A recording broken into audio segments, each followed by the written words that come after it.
육조 해능이 글자를 모르는 문맹이었다는데 어떻게 깨달음을 얻을 수 있었지요? 6대 해능 조사님이요.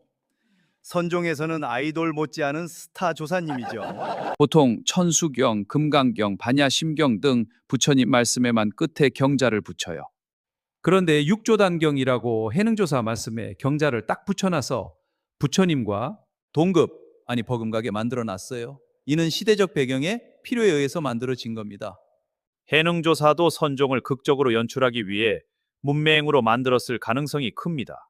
하지만 본질은 문자에 의지하지 않고도 깨달음을 얻을 수 있다입니다. 우리가 여기서 크게 생각해 봐야 할 건 분별입니다. 과연 깨달음은 문자를 필요로 하는가?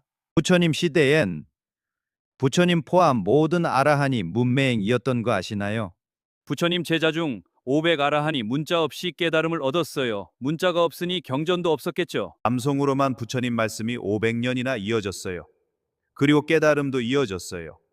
그러니 그를 알아야, 지식이 많아야 깨달음을 얻을 수 있다는 분별을 딱 끊기 위해 해능조사님이 딱 등장한 건 아닐까요?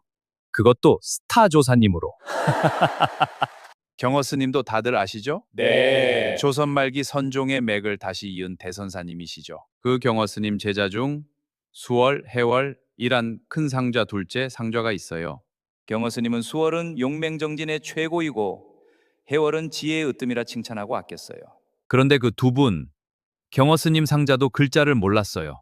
그를 가르쳐 달란 제자에게 깨달음을 얻는데 방해가 된다며 왜 뒤늦게 글자를 배우려 하느냐고 말하셨다고 해요. 이 정도면 깨달음엔 글을 알아야 한다는 분별은 버릴 수 있으시겠지요?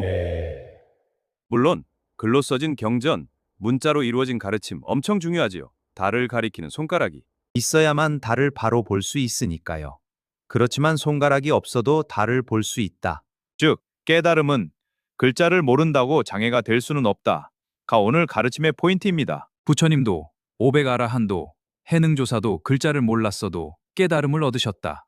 부처님 시대에 문자가 있는데 몰랐다가 아니라 문자가 없어서 문맹이라 표현한 겁니다. 다시 말해 글자를 몰랐어도가 아니라 없었어도 깨달음을 얻는데 장애가 되지 않는다. 이것을 상기하면서 오늘 법문을 마치도록 하겠습니다.